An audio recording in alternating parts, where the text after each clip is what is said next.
Where politics meets common sense. This is Nightcaps with Nate.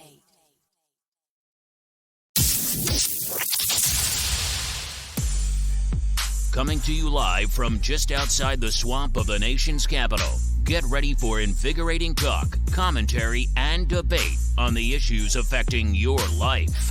Grab your favorite drink. It's Nightcaps with Nate. Now, here's Nate. Hey, welcome to a special edition of Nightcaps with Nate. I am Nate, and in a little bit after my monologue, you will be seeing Whitley, my beautiful wife, and she will be on with me to discuss the current events. But it's kind of something special that I want to do for us conservatives out there, because for us that are on the right, we will a lot of times experience all throughout the presidency, but especially in election year, a lot of media bias. Not towards us personally, but towards the people that we like. In fact, it's meant to do that on purpose. It's meant to make us feel like, man, we'll never win. It gasses us out. We get worn out. We don't want to. We tend not to want to get out and vote, and that's what they're hoping for. That's why a lot of times you'll see polling and stuff that shows like very negative for whoever the candidate is. And I'm talking way back in Reagan, Clinton, Bush. Of course, Clinton beat Bush, so that polling was correct. But anybody could see that Bush wasn't trying.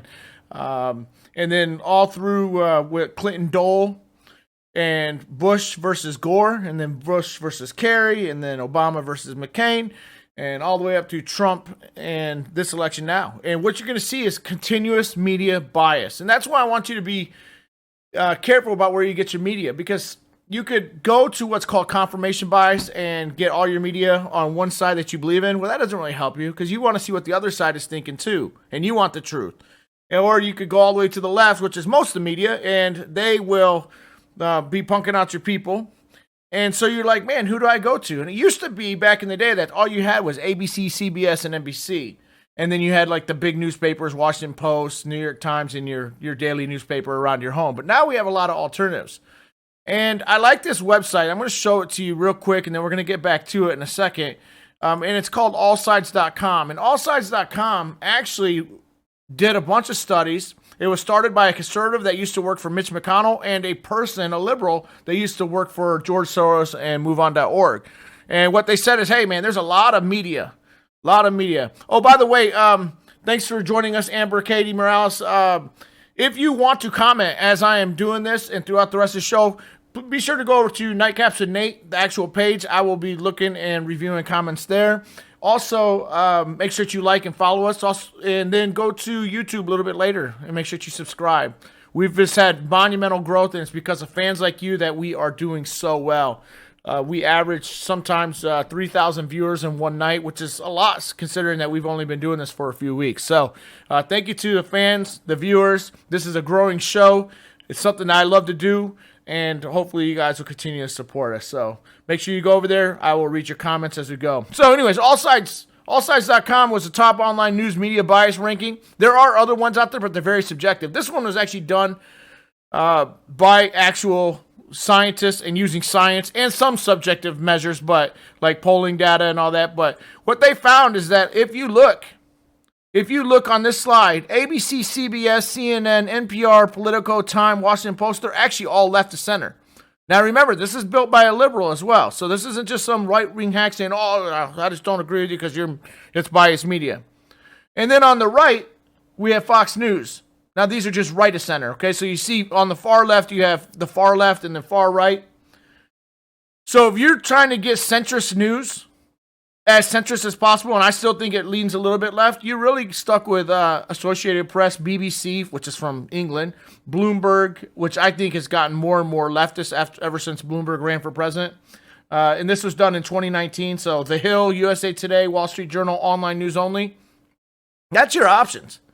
Now, if you ask yourself, with Fox News on the right and taking out the people on the center, but all the purported unbiased news, ABC, CBS, NBC, where they get millions more viewers because they're network TV and they're on the airwaves. How in the heck can a Republican like Trump ever get fair treatment in the press when one cable channel, which has about 2 or 3 million viewers, is the number one cable channel, yes, but they're taking on all the cable channels, CNN, MSNBC, and all the networks, ABC, CBS, NPR and the radio, Politico, Time. I mean, we're in trouble. And that's why I need you to really, really filter out what you see. It is never as bad as you think it is. In fact, all the way up until 1 week before election, I've been studying this since I was a kid. I've been a political junkie ever since I was a kid. And it always comes down to the last week before the election. That's when the polls starting to tighten up, because that's when that is when the pollsters are going to get judged. Okay? The two other cable channels, CNN, MSNBC, the printed press, New York Times, Washington Post, Politico, Time, etc., all lean left or far left. There's no way that you're ever going to get it. And they might even go in there and say, hey, you know what? I think, I'm going to go in as an honest journalist and I'm never going to be biased. Well, if 12-1 journalists are donating money to the left, inherently they're going to want to pump up their own candidate. They're not even going to mean to. Supposedly AP, Reuters, NPR News Division only, and USA Today are neutral, and in my opinion, they do lean slightly left themselves, but at least you'll get a fair shake. I will admit that my news sources that I use in the morning when I first wake up is, I'll tell, and I'm not going to say her name because then she'll go off in the background here, but my little smart speaker, I will tell her to play the NPR News headlines, and that's what I go by. The NPR hard news tends to be just barely left to center, but they're about as neutral as you're going to get. So if you're going to get it, get NPR News in the morning. Now, all the NPR opinion shows throughout the day, like A1 and All Things Considered and all that, tend to be very leftist. So just be careful of that. Or you could just tune in every weeknight here to Nightcaps and Nate, and I'll give you all the news that you need to know. Of course, I am a little right of center. I do try to bring on some liberals, but I am. Now, don't just take my word for it. Don't just say, hey, you know what, Nate, you're right. I just trust you, and, if you say they're biased, they're biased. No. Let's take a Harvard University. Now, we know Harvard University is no friend of any conservatives. No major university is. They're very leftist. But a Harvard University analysis of Trump press coverage during his honeymoon. Now, what's the honeymoon? The honeymoon in every presidency is 100 days where they're setting their agenda, and the press pretty much just does not fight them. They will just report facts. They typically are nice to both Republicans and Democrats, more to Democrats, of course. But let's see how they treated Trump during his first 100 days. During the first 100 days, on all these topics, the best topic he got was the economy, which was booming. Remember, when he just won election in November, before he even took over the presidency, all the pundits said, the stock markets are going to tank, and they didn't. They shot up thousands and thousands and thousands. And still, he could only muster out 46% positive news stories for the economy. 54% of news stories were bad. Look at all that sea of red. This is his honeymoon phase. This is the phase where he was supposed to be getting the most glowing coverage, and the press was that rude to him, okay? Now, the press has a right to be rude. We have a free press in this country. What I'm saying, though, is don't believe it all, okay? Let's look more at this Harvard University analysis of press coverage during his honeymoon and compare it to other presidents. Now remember, this is the honeymoon. This is where he's supposed to be getting the most glowing press. He got 80-20 negative press. 80% of the press was negative against him. And I can guarantee you a good portion of that 20% positive press was from the Fox News channel. Now let's compare that with Obama. Obama got 59% great press. Even George W. Bush, who the media hates because he's a Republican, got 43%. And the only reason why Clinton got, during his honeymoon, 40% positive to 60 was because he was stuck in a major sexual scandal. He had the Paula Jones. He had the sex scandals of rape, the Troopergate. I mean, that guy had more scandals coming in than any other modern president. Still, they covered for him 40% of the time and gave him positive press. All right, so let's look at the tone of coverage for Trump just based on media outlets. I used to like CNN. CNN to me used to be the middle guy. You had Fox News on the right, which I do like. You had MSNBC on the left. And then you had CNN, and they kind of played the middle road. And then this guy named Jeff Zucker took over, and he hates Trump. He has a personal vendetta against Trump. And so CNN, who used to be the kind of the middle of the road, was actually the worst. CNN and NBC has given Trump 93% negative press coverage versus 7% positive. CBS is a little bit better with 91-9. New York Times, Washington Post, Wall Street Journal, even Fox News gave the most positive press coverage, but you would be surprised because the leftist media say, oh, Fox is a talking arm of President Trump. Even they still have given him 52% negative press. Okay? But at least they're fair. At least they're kind of fair. 52-48, that's almost 50-50. But look at these others. I mean, 93% negative news? Dude, how has he even survived? That's worse than the BBC and Financial Times, which are European news outlets. And they hate any Republican because they think we're crazy. Bottom line is this, man. No president could really survive this except for Donald Trump. And that's why when I get mad sometimes, and I admit I get mad because he overdoes a little bit with the tweets, but that's why you see him. That is why you see him trying to tweet out his own news cycle. Because he actually takes on this press. And it's very important that he does. Okay? Yeah, David, not cool. Don't use that word. Amber, I fall in the middle. Samantha, yo, what's up? Thanks for joining us, by the way. All right, so let's go over the tone of Clinton's news coverage and compare that to Trump's news coverage. Now, remember, this is the Hillary Clinton. This is based on the last election. And she was going through some major scandals. Remember Emailgate? Where she actually literally obstructed justice. We talk about Trump obstructed justice. She went out with a hammer and actually beat had her staff go and actually literally physically destroy her servers. Okay, that's obstruction of justice. Even then, from the full period, she only got 56% negative news coverage. She got 44% positive news coverage. Donald Trump, he got 25% positive and 75% negative. Look at the last week before the elections. Last 2 weeks before the elections. He got 91% negative while she got 52% positive. And he still beat her. Maybe not in the popular vote, but he still beat her in the thing. Now, this is why when I get mad at Trump, you guys should be the first to say, hey, Nate, remember your media bias thing. I would be defensive all the time if I was Trump too, because no matter what, he's not going to get a fair shake. The good news is he's got good people like this new McEnany, Kayleigh, whatever her name is, the new press secretary. She's great. Don Jr. is a master communicator. Amber says, watching him talk, you see him so upset with how they treat him. Yeah, I mean, the guy can never get a fair shake. No matter what, he could come out. Oh, by the way, again, this is Harvard University, 2016 election news coverage survey. All right? This is not a friend of the press. This is not some right-wing think tank. This is Harvard University School of Journalism. But yet, the press will sit there and go out and find up something that says, oh, we're fair. And I don't know if they really believe it or not, but they are not fair. If they were fair, Republicans would probably win 10 to 20% more elections than what they do. And the reason why is because the country itself is actually kind of a conservative country. That's why you're seeing all this hubbub about our liberties being taken away. We are inherently a Protestant, not religious Protestant, but we are that too. But we are a protesting country. We have a distrust of government, and the Democrat Party is the party of big government. If the press were fair, some political scientists say that Democrats have a built-in 10-point advantage on election day because of media bias. 10 points.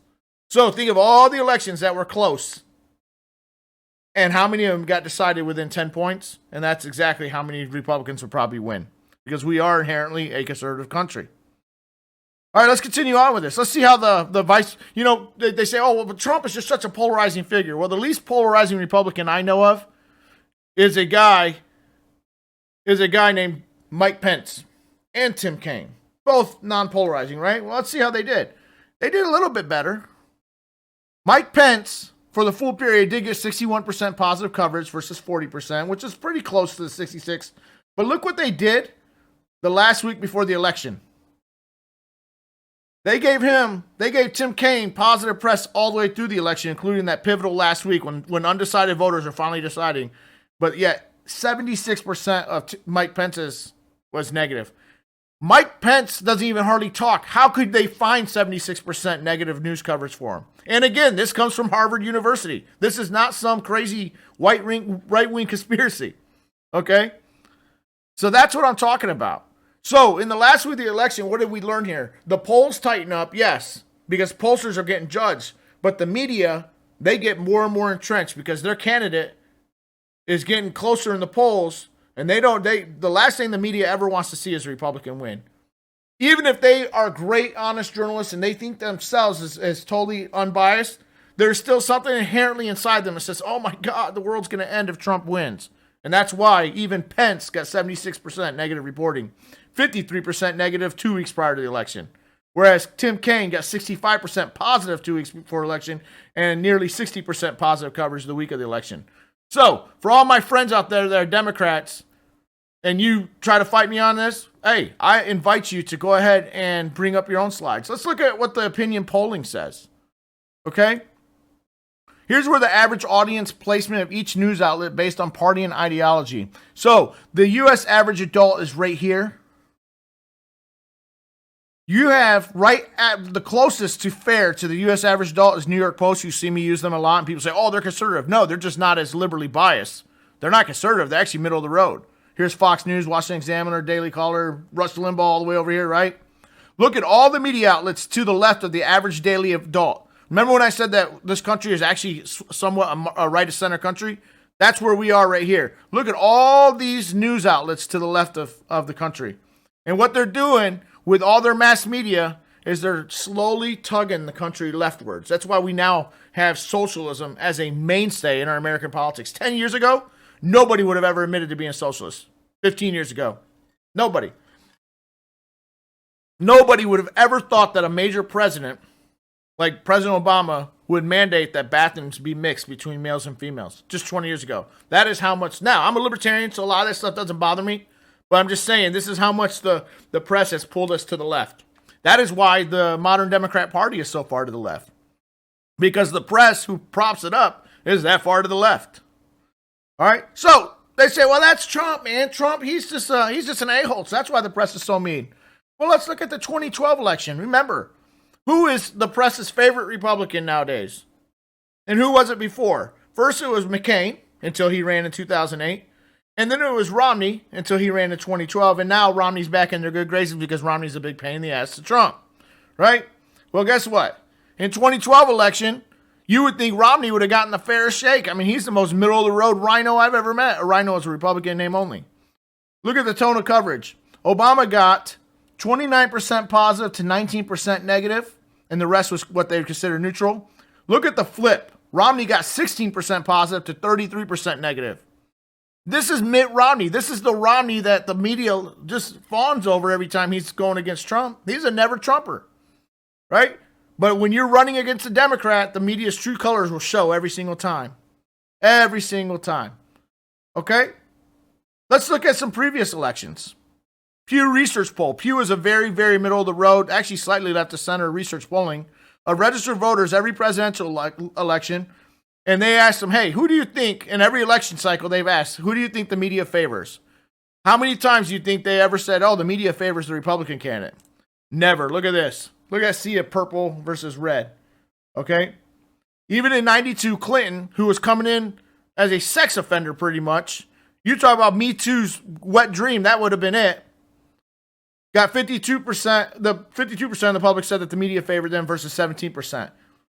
The best the media has ever done was George W. Bush in 2000, and still only 23% of the country, this includes independents, this includes Democrats, thought that the Republican got a fair shake.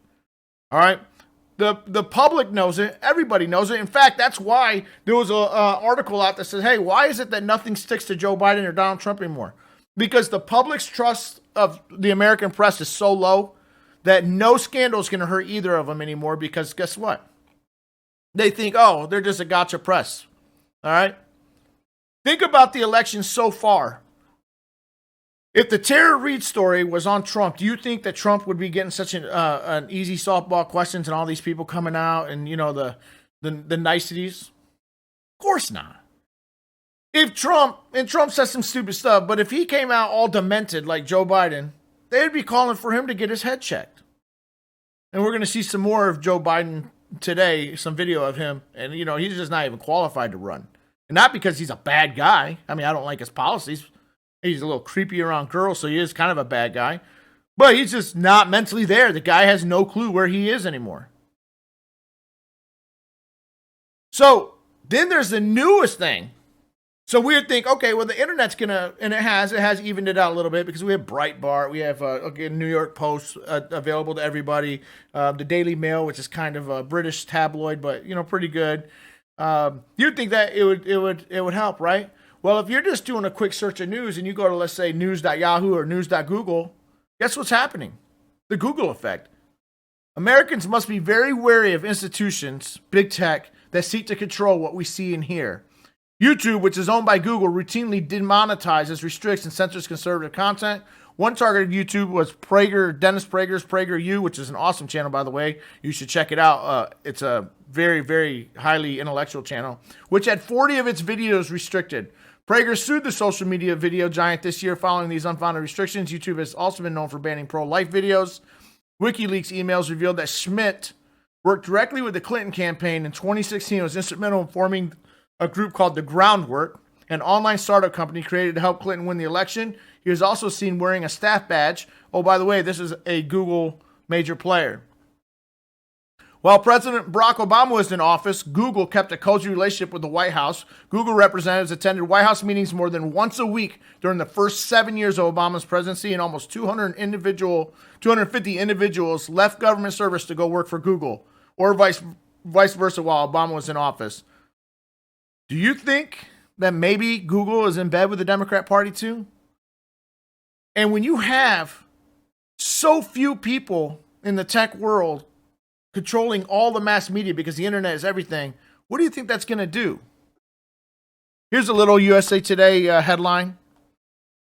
Trump is right. More than Facebook and Twitter, Google threatens democracy and online freedom. Google, who owns YouTube, by the way, and other tech giants filter, suppress, and even directly attack asserters. This must be stopped to protect our free and open society.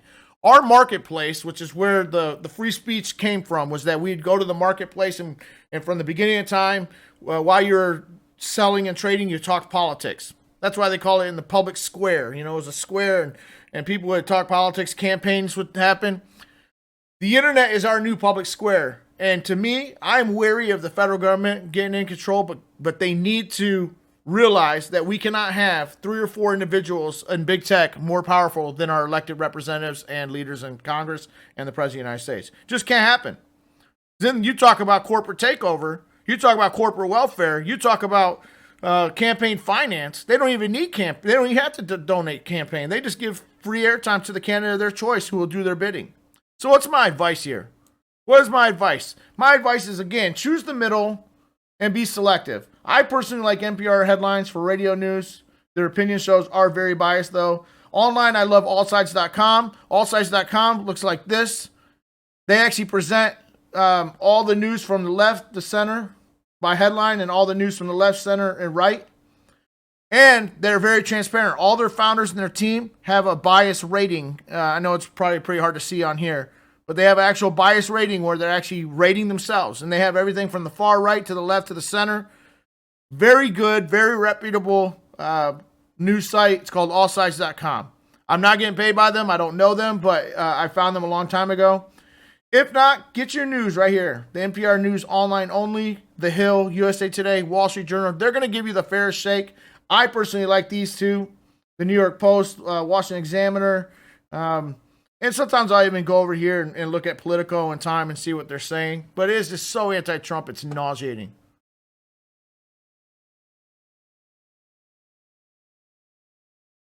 So, what are we going to do about it?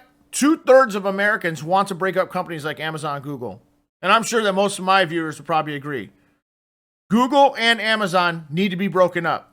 We need to break up Facebook. Okay? It used to be that there was competition out there. Remember this thing called MySpace? You had MySpace, you had Facebook, you had, it was very segmented. But now Facebook, Twitter are the bigger ones. Google and Amazon, all owned by liberals. In fact, Amazon now owns the Washington Post, which is one of our, what we call the paper of records for our country, Washington Post and New York Times.